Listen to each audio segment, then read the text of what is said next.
Here's my overall review for Young Sherlock Season 1. Now, when this show was announced, I was skeptical. Well, not skeptical, but I was intrigued because, like, I've heard of the actor who plays Sherlock Holmes in this show, Hero finds Tiffin. I'd heard of him, but I never really seen him in anything really.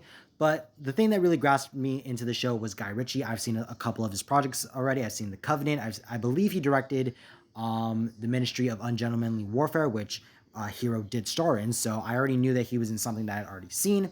But I was just intrigued. I low-key kind of forgot that the show was coming out until like a week or two before it actually released. But I was ready to see it, and overall, this show did not disappoint. This has got to be, of the shows I've seen so far, of the 3 shows I've seen, reviewed, and fully watched, this has got to be my favorite show of the year so far. Hero finds Tiffin. He absolutely kills it as Sherlock Holmes. He brings that curiosity, that swagger, and just that really essence of I'm the smartest man in the room vibe that you really need for Sherlock Holmes. The other 2 main cast members of the show, Donald Finn, who played James Moriarty, he did absolutely phenomenal. I believe I'd heard of the name James Moriarty at some point before watching the show, but seeing like Sherlock be teamed up with someone that wasn't Watson, I think that was such an interesting dynamic. Donald and Hero, they have such a amazing dynamic throughout this whole series. I just absolutely loved it. Every single time I saw these 2 bantering with one another, I just need more of it. And I really hope that we do get season 2 of the show because I need to see more of these 2's dynamic. Then on to the final cast member, the final leading character, our leading lady. I know for a fact I'm gonna butcher this. Zin Seng. I apologize if I butchered your name. Who played the fake Princess Xuan / Zhao Weng. She was really good. Like throughout the whole show, she was a very formidable foe for Sherlock, and just seeing how she was playing Sherlock and how sometimes Sherlock was playing her, I think that was such an interesting thing. And I just loved her dynamic with Hero. All our main 3 actors, they absolutely killed it as a dynamic as a whole, and the casting was just really, really well. Shout out to everyone else who was a part of the show. Colin Firth, who played Hodge, Max Irons, who played Mycroft, Natasha McElhorn, who played Cordella Holmes, our main villain, Joseph Fiennes, who played Silas Holmes, and where is he? And whatever. And yeah, so just this cast as a whole was just done really, really well.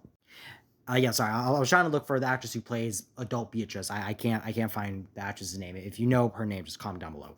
But on to the plot of the season of this show itself. It was just really good. I really loved how we got to see at first this like very interesting plot of like why Xuan is killing all these professors and how it ties back to Sherlock's own past, where he believed for a long time that his sister was dead, and how he really blamed himself for a lot of all that. And I just really, really enjoyed that. I really loved how throughout this whole series we saw Sherlock be tested when it came to either his physical strength, when it came to fighting, because he'd never really been in a fight before, or he had been in fights, but he just sucked at fighting, or in just mental when it came to trying to figure out why Xuan was doing what she was doing, and even still questioning his father, who honestly, I think he was honestly a good villain. Just that type of villain where it's like, it's just a villain that you just don't want to see succeed, but you feel bad for the main character for, because it's someone that they're related to. I think that was just done so well.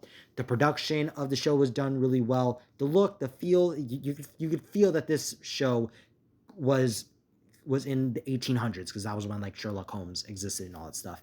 And yeah, this show overall was just a massive banger. If you are looking for a show to watch to just easily binge, I was not expecting this show to be bingeable. I thought that they were gonna wait, because you would think that a character like Sherlock Holmes would be worthy of like a binge of a weekly thing. But no, they launched all 8 episodes at once, which I'm 50-50 on when it comes to a lot of shows, but when it comes to a show like this, I am happy that they did, because every episode had me like, episode had me thinking like, okay, come on, the next day comes so I can watch the next episode and review. And overall, this show, once again, is just such an awesome and funny show. I did not expect to love this show as much as I did.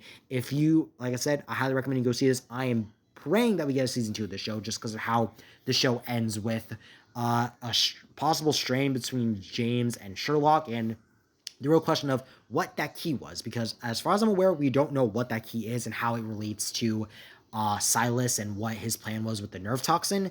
And so hopefully if we do get season 2, that will be a question that's answered. And I just really hope that we get to see these characters again, these actors and these characters again, because I've grown to really grow attached to them.